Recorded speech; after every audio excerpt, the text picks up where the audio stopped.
வணக்கம் நண்பாஸ். நம்ம இந்த வீடியோவில் பார்க்க போகிற அனிமே என்னென்னு பார்த்தீங்கன்னா சோலோ லெவலிங் சீசன் 1. இந்த சோலோ லெவலிங் வேர்ல்டில் நிறைய அண்டர்ஸ் இருப்பாங்க, நிறைய போர்ட்டல்ஸ் அண்டு டனல்ஸ் இருக்கும். இந்த போர்ட்டல்ஸ் அண்ட் டனல்ஸ் என்ன பண்ணும் அப்படின்னா நம்மளை வேறு ஒரு டைமென்ஷனுக்கு போகிறதுக்கு ஹெல்ப் பண்ணும்.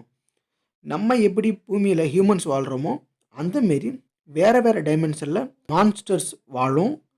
இந்த மான்ஸ்டரை கொல்லுறதுக்கு போகிறவங்கள தான் நம்ம ஹண்டர்ஸ் அப்படின்னு சொல்லுவோம். ஒரு ஹண்டரோட பவரை பொறுத்து அவருக்கு ரேங்க் இருக்கும்.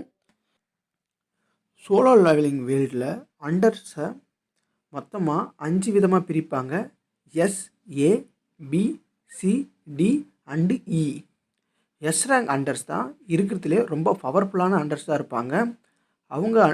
அவங்களோட பவர் மற்ற எல்லா ஹண்டர்ஸோட பவரோட அதிகமாக இருக்கும். ஏ ரேங்க் ஹண்டர்ஸும் பவர்ஃபுல்லான ஹண்டர்ஸாக தான் இருப்பாங்க. அவங்க எஸ் ரேங்கை கம்பேர் பண்ணும்போது பவரில் கொஞ்சம் கம்மியாக இருப்பாங்க. இப்படி கிரேட் குறைய ஹண்டர்ஸோட பவரும் குறையும். இருக்கிறதுலே ரொம்ப கம்மி பவரோடு இருக்கிறவங்க தான் இ ரேங்க் ஹண்டர்ஸ் தான் இருக்கிறதுலே ரொம்ப வீக்கான ஹண்டர்ஸ் தான் இருப்பாங்க.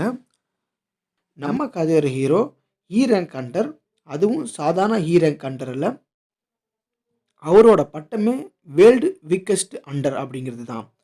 இப்படி இ ரேங்க் ஹண்டராக இருக்கிற நம்ம ஹீரோ எப்படி ஒரு பவர்ஃபுல்லான ஹண்டராக மாறுறாரு அப்படிங்கிறது தான் இந்த அனிமையோட கதை. இந்த அனிமே ரொம்பவே சூப்பராக இருக்கும். இது வரைக்கும் இந்த அனிமையை பார்க்காதவங்க கண்டிப்பாக பாருங்கள். அப்படி நீங்கள் இந்த அனிமையை பார்த்துட்டீங்க அப்படின்னா உங்களோட கருத்தை கமெண்ட் பாக்ஸில் கமெண்ட் பண்ணுங்கள். இது வரைக்கும் இந்த அனிமையில் 12 எபிசோட் ரிலீஸ் ஆகிருக்கு. நீங்கள் பார்த்த இன்னும் வேறு பெஸ்ட்டான அனிமேஸை கமெண்ட் பாக்ஸில் கமெண்ட் பண்ணுங்கள்.